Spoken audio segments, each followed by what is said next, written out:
Agora eu vou falar um pouco das relações paterno-filiais.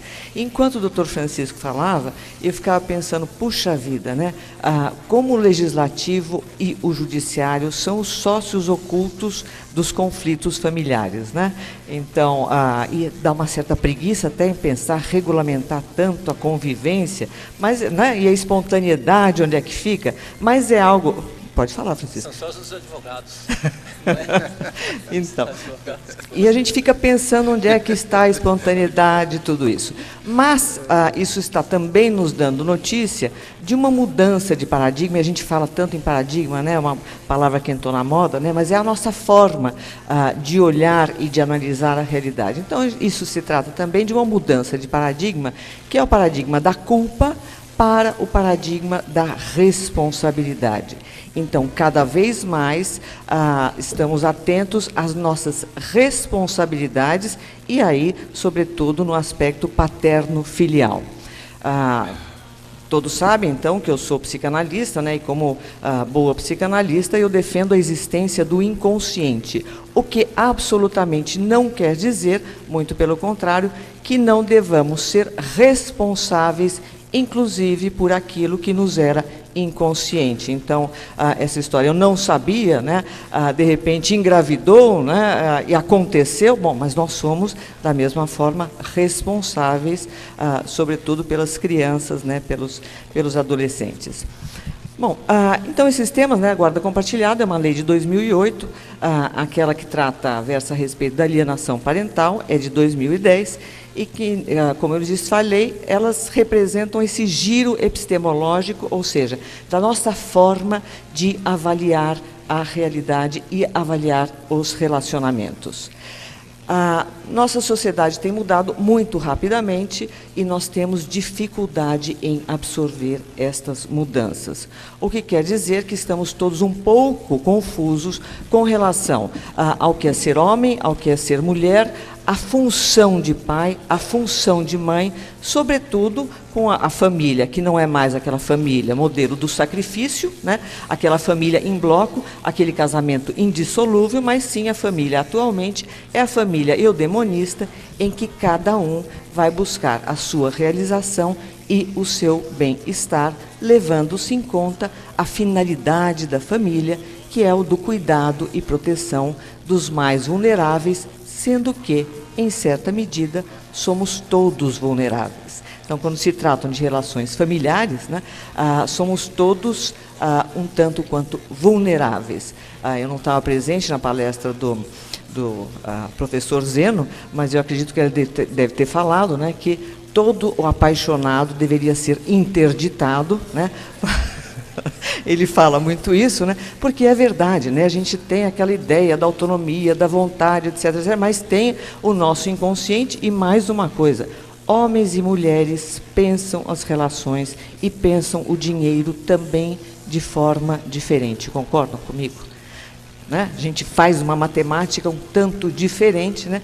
E pensar o que é ser homem, o que é ser mulher, o que é ser pai e o que é ser mãe. Atualmente, então, isso mudou, se modificou em muito e sobrou para o judiciário, ou sobrou para a lei, quase que legislar e dizer o que é certo e o que é errado em tempos de grande confusão.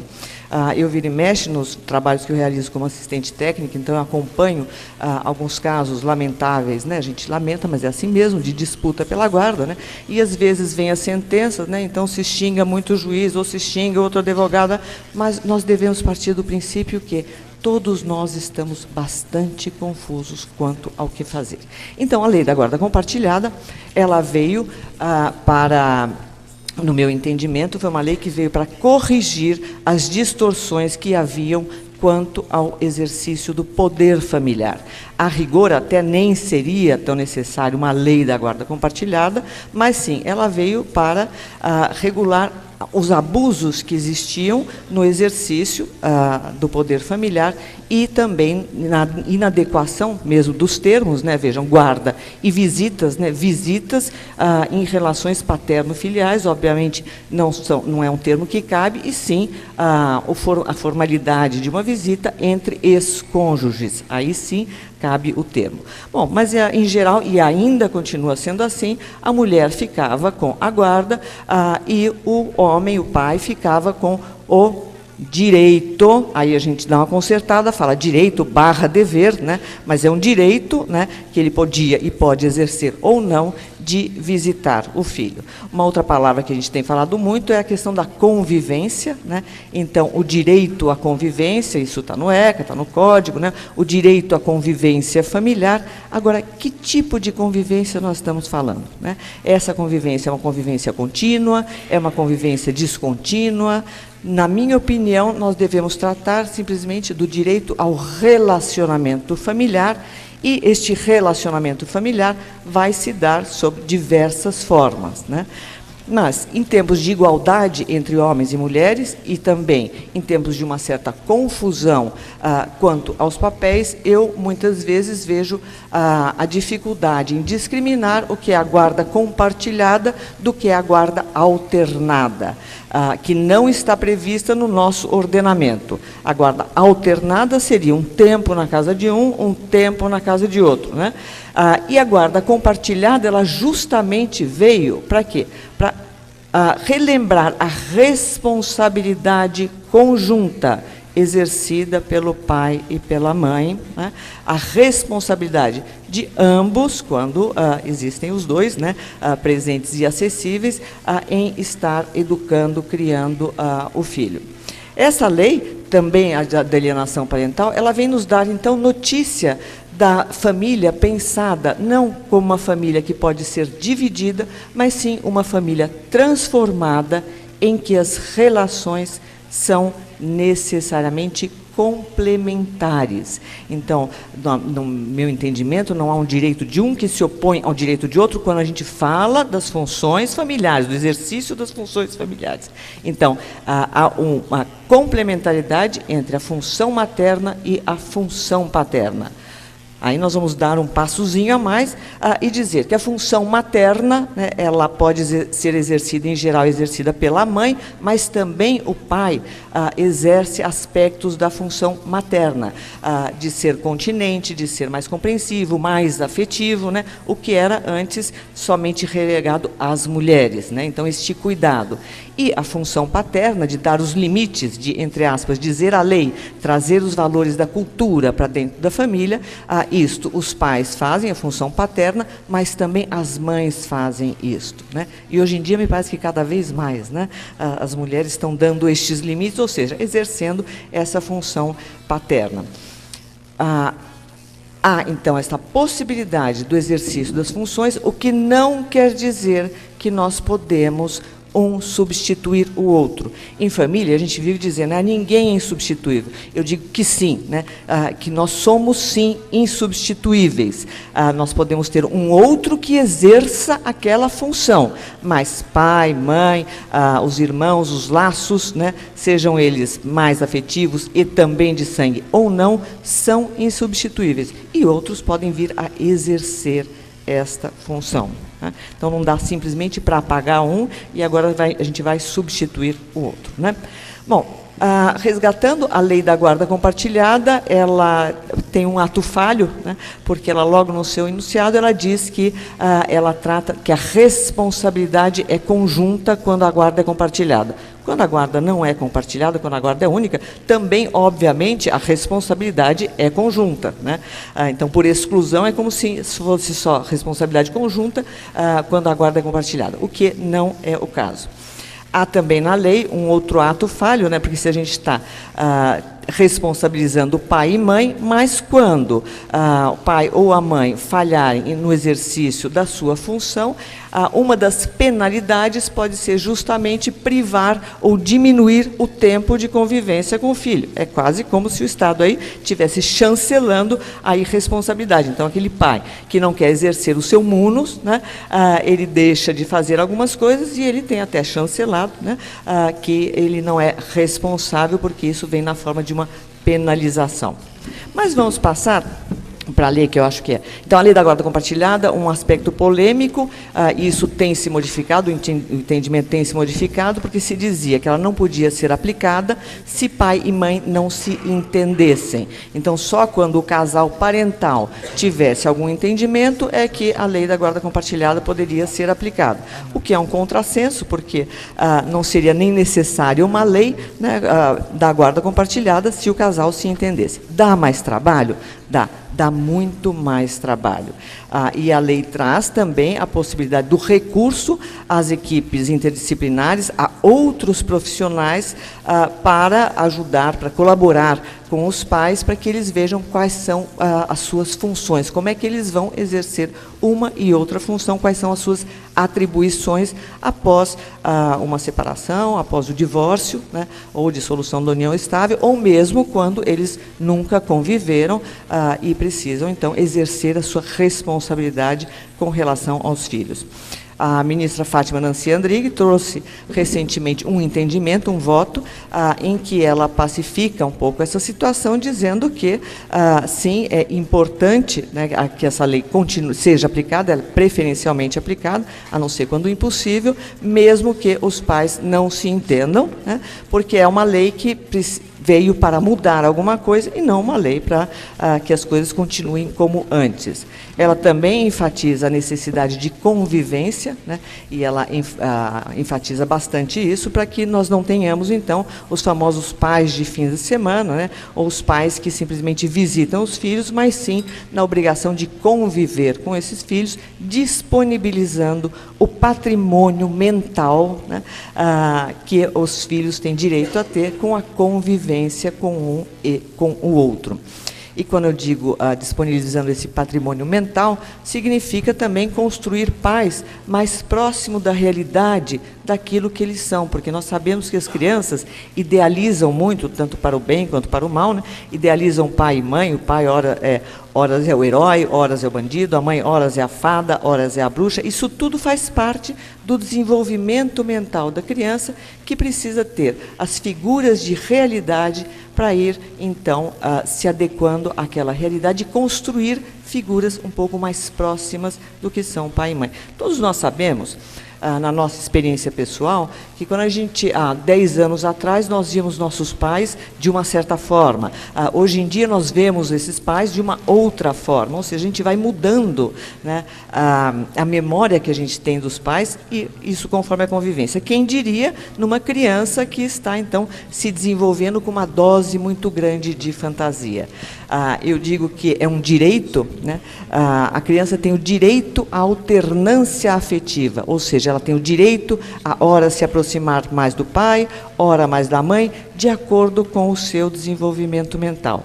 E muitas vezes, quando ocorrem as brigas pela guarda, né, é como se interrompesse aquele filme de desenvolvimento e se ficasse numa fotografia, né, em que a criança, dependendo da fase, vai ter a necessidade de estar mais próxima de um e mais próxima do outro. Então, a lei da guarda compartilhada, ela vem a corrigir algumas possíveis distorções, dando, então, à criança e ao adolescente o direito a esta convivência, o direito ao relacionamento familiar, ou, melhor dizendo, o direito a essa oscilação afetiva.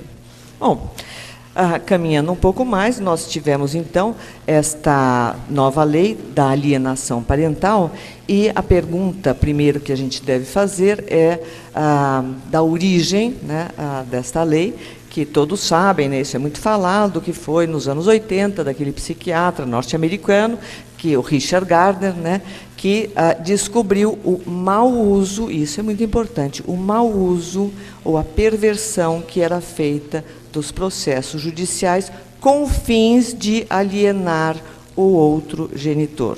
ou seja, se utilizavam os processos judiciais para afastar o outro genitor do convívio, numa verdadeira campanha, né, que não permitia, então, se verificar ou se construir uma figura próxima da realidade. É o famoso falar mal do pai, falar mal da mãe, em geral, né? As mulheres que tinham a guarda, então, eram as mulheres que faziam um pouco esta campanha contra o pai, né, afastando esse pai. Nós não devemos esquecer que isto tudo se deu em meio a uma mudança nos costumes. Então, há tempos atrás, a figura do pai, ou a convivência que o pai costumava ter com os filhos, era realmente muito pequena, né? Atualmente, os homens reivindicaram, assim como as mulheres reivindicaram o trabalho, né, e fora de casa, os homens também reivindicam estar mais próximos dos seus filhos e reivindicam também exercer esse lado emocional, ou a gente pode dizer, né, exercer na plenitude os direitos de personalidade, em que o exercício da função parental, né, é um direito, né, do pai e da mãe. Então, há toda uma mudança que veio, não faz tanto tempo, né, aquele filme Kramer versus Kramer, né, da década de 70, né, que trouxe uma grande novidade, um grande choque, né, e nós falamos de pouquíssimos anos para mudanças tão fundamentais em uma geração, 2 gerações, a gente tendo que se adaptar a isso, né? Então, junto com esse movimento dos pais, uma herança da Revolução Feminista e das mudanças nos costumes, então nós temos também essa reivindicação dos pais, com vários movimentos, Pais para Sempre, Pai Legal, que a gente tem aqui no Brasil, ou a escola de pais na França, quer dizer, começaram a ocorrer diversos movimentos, e foram 2 leis que surgiram muito destes movimentos de pais, né? Tanto a da guarda compartilhada quanto a da alienação parental. Então, foi um movimento destes pais, né? E aí o legislativo acatou esse movimento. Nós temos, então, uma inversão, né, interessante para a gente pensar. Bom, então veio essa lei, veio esse psiquiatra, né, na década de 80, identificou o mau uso, eu repito, dos processos judiciais com fins de alienar o outro genitor, inclusive dentre uma dessas formas de tentativa de alienação, estariam as falsas denúncias de abuso sexual.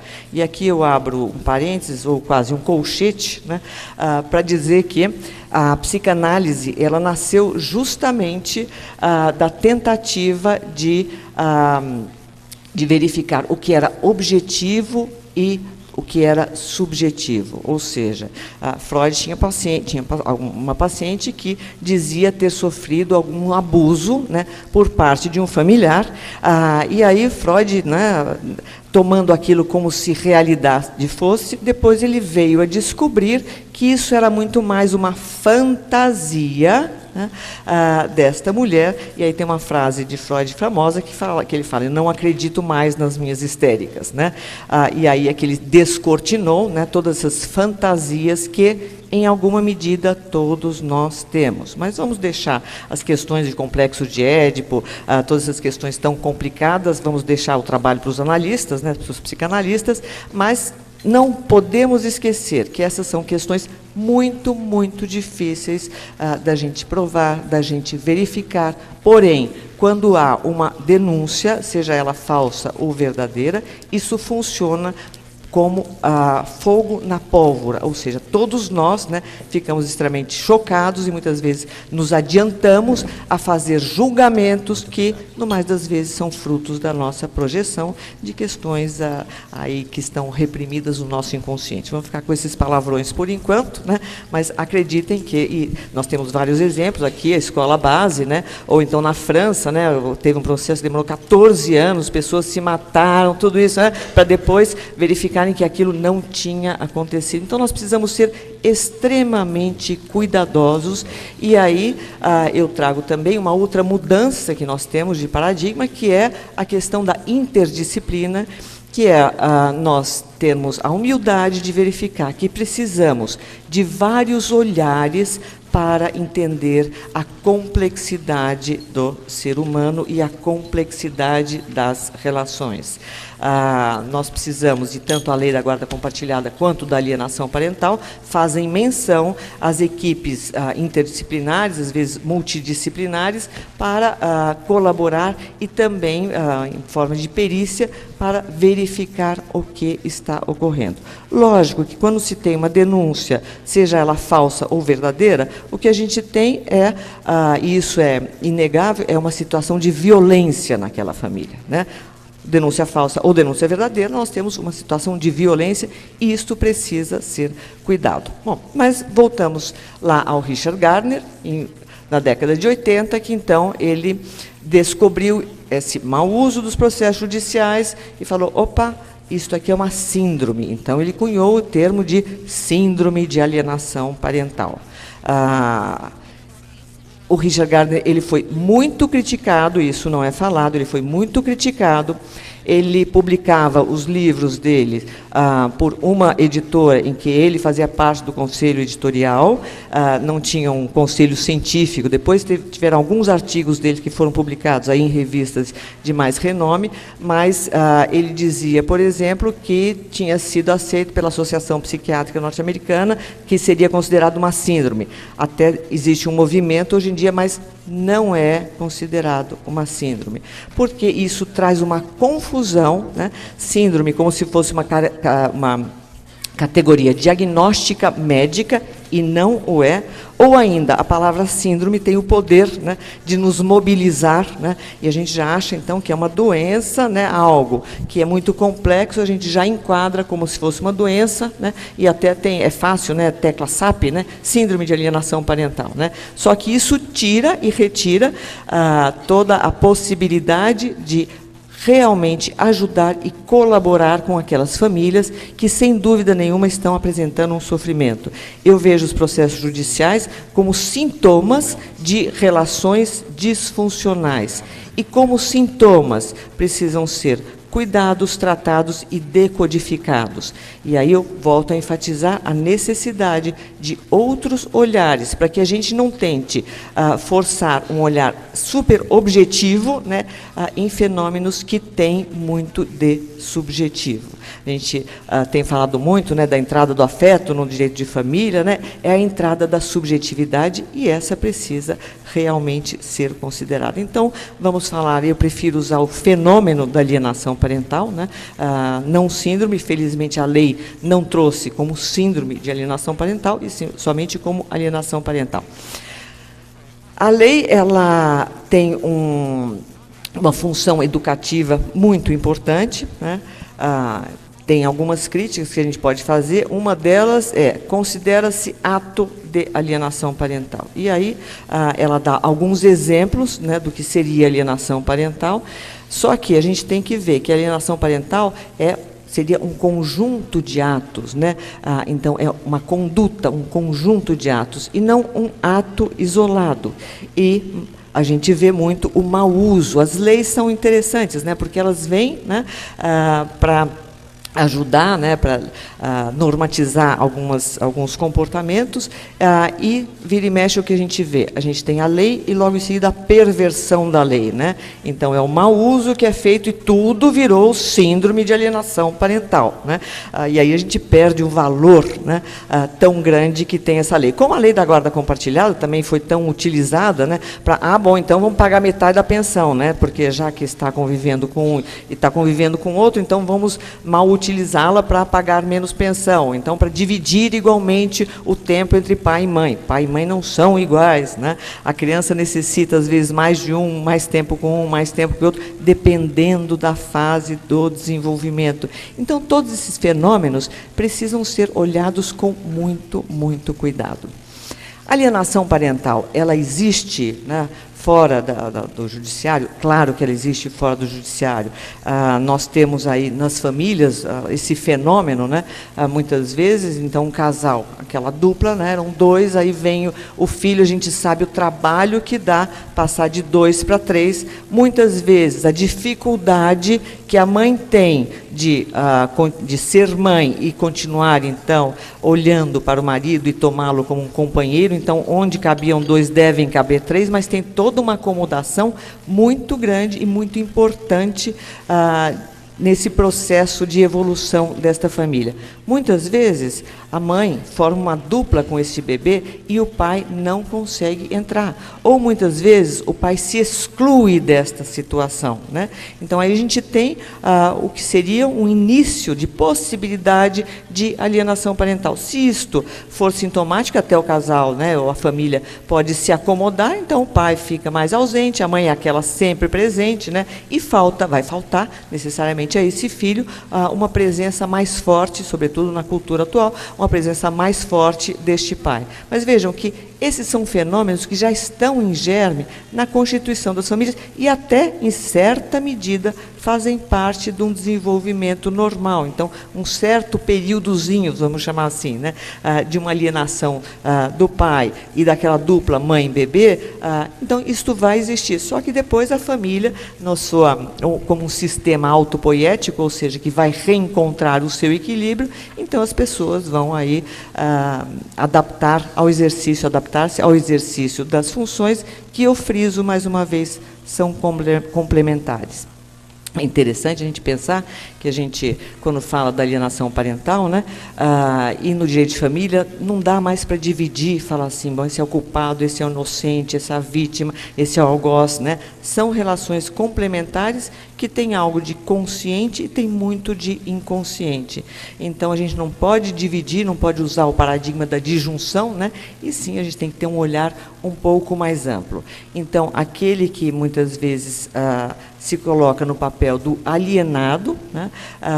Ele também pode ser um alienador, e aquele que está alienando também vai alienar o exercício da função. O que eu quero dizer com isso é, a mãe, por exemplo, que não deixa ou não permite que o pai entre, e o pai que não faz um movimento de entrada nessa dinâmica, né, esta mãe que procura exercer a função de 2, ela vai estar também se alienando do exercício da sua função materna, porque não é possível um exercer o papel de 2. Então, essas relações são sempre complementares. Nós devemos ter muito cuidado ao abordar essas questões com as famílias, e volto a louvar aí a lei que prevê, então, o recurso às equipes interdisciplinares para lançar um novo ou um outro olhar e também para colaborar com as famílias.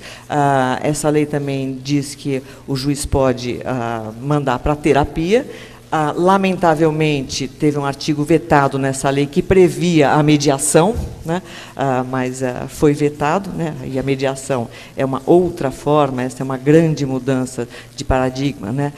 Na forma de considerar os relacionamentos, né? Então, isso não aconteceu, mas são todos movimentos que, felizmente, estão acontecendo, de modo e aí eu digo, do meu ponto de vista, né? De modo a que os operadores do direito possam também contar com os operadores da saúde, né, para que todos nós possamos ser, então, operadores do bem-estar. Muito obrigada.